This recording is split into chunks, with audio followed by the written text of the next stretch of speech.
Olá, tudo bem? Boa tarde, pessoal. Bom, muitos já me conhecem, né? Mas a ideia do canal é justamente atingir as pessoas que não me conhecem, né? Então, eu vou ler uma. Antigamente a gente chamava de redação, é um trabalho que eu apresento em alguns eventos que eu vou, falando um pouco de mim, claro, bem pouco na realidade. E o trabalho é referente a conhece-te a ti mesmo, tá bom? Vamos lá. Quem você é? Eu sou o Marquinhos Gavião, 63 anos, casado, tenho 38 anos de casado já, dois filhos, um de 28, outro de 26 anos.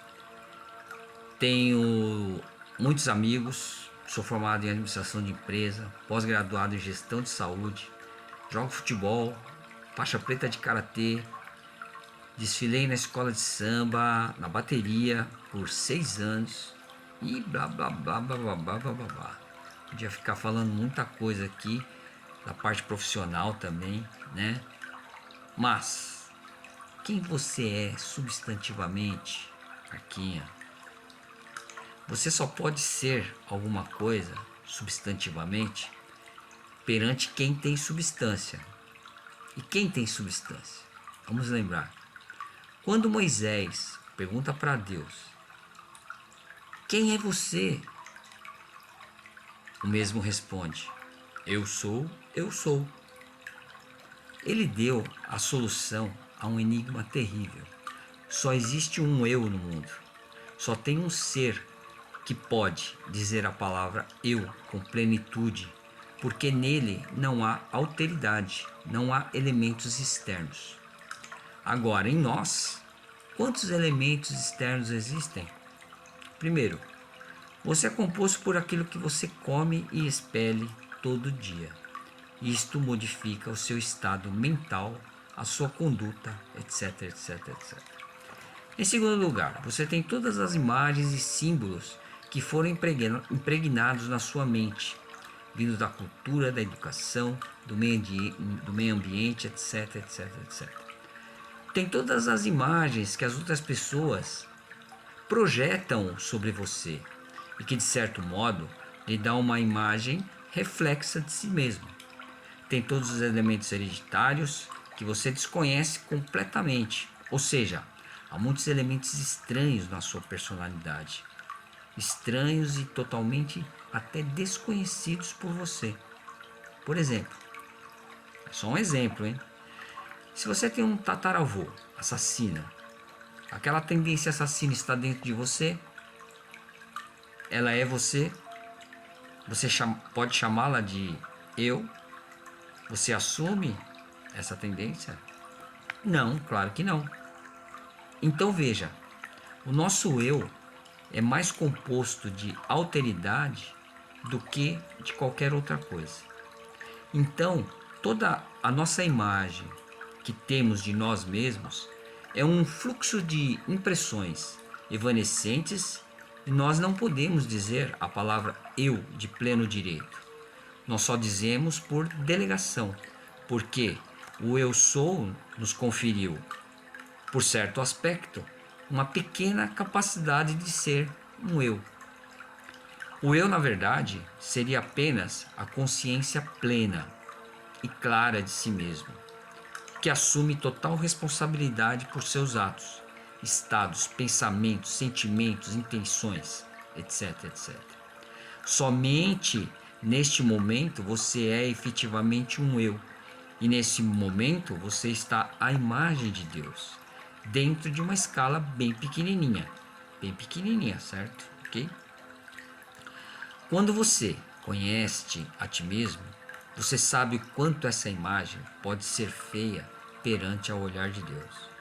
Não feia em termos de juízo final após essa nossa partida por Oriente Eterno, mas enquanto vivo aqui na Terra, carregamos essa herança maldita do pecado original, das tendências hereditárias, do meio social, tudo isso. Nós vivemos neste meio e nós somos enormemente feios de vez em quando, não? Então, enquanto você não estiver disposto a encarar esta coisa, falar de autoconsciência é perda de tempo. Você não sabe quem você é verdadeiramente. É apenas uma criança delirando, brincando de soldadinho de chumbo, fingindo que é o mocinho ou qualquer coisa assim. Mas tudo isso é mentira, certo?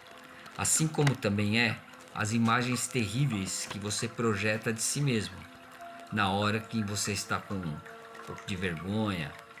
Por exemplo, quando você acha que os outros pensam algo mal de você e se encolhe de vergonha. Isto não é real. Encare isto como uma palhaçada, uma brincadeira da sua própria mente. Só existe um eu efetivo, aquele que Deus está enxergando. Ele te mostra pedacinhos de você quando você pede. Às vezes, esses pedaços são muito feios e às vezes eles são muito bonitos.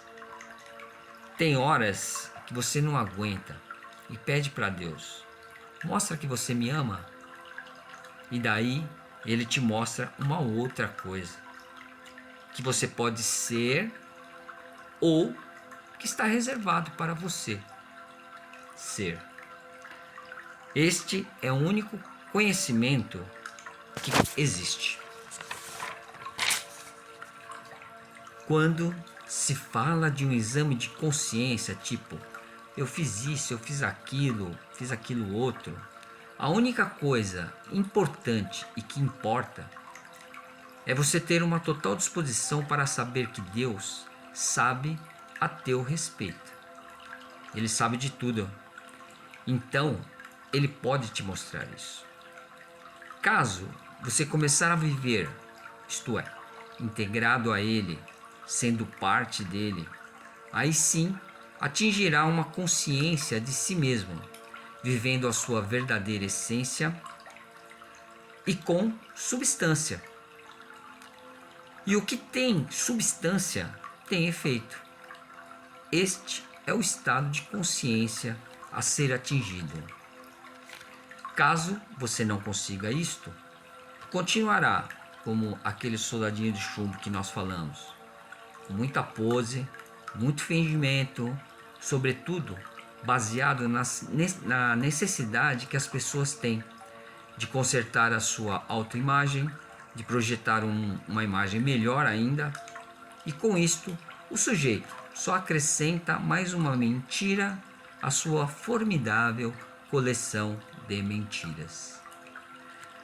É justamente por isto que as pessoas se tornam tão vulneráveis àquilo que as outras falam dela. Porque se eu quero consertar a minha imagem perante a mim mesmo, o que vem de fora ou o que os outros pensam a meu respeito já não me fazem e não me afetam muito. Elas entram já como uma contribuição e começa sim a se tornar uma coisa importante. Não seja indiferente ao que os outros falam de você, mas evidentemente você sabe que em geral elas não estão falando a verdade. Parece aquele provérbio árabe: se as pessoas te louvam por méritos que você não tem, elas irão acabar te acusando de defeitos que você também não tem. Use da sinceridade, e a única sinceridade possível é a sinceridade perante a Deus. A sinceridade perante aos homens é apenas simbólica. É uma vaga imagem daquilo que nós podemos dizer a Deus e o que Deus diz a nós. Ele só existe porque eu penso nele, eu creio nele, me sinto uma parte dele. Uma religião ou doutrina não pode te ensinar isso. Como ensinar aquilo que eu não sei? Mas ao longo do tempo, pode adquirir uma certa prática.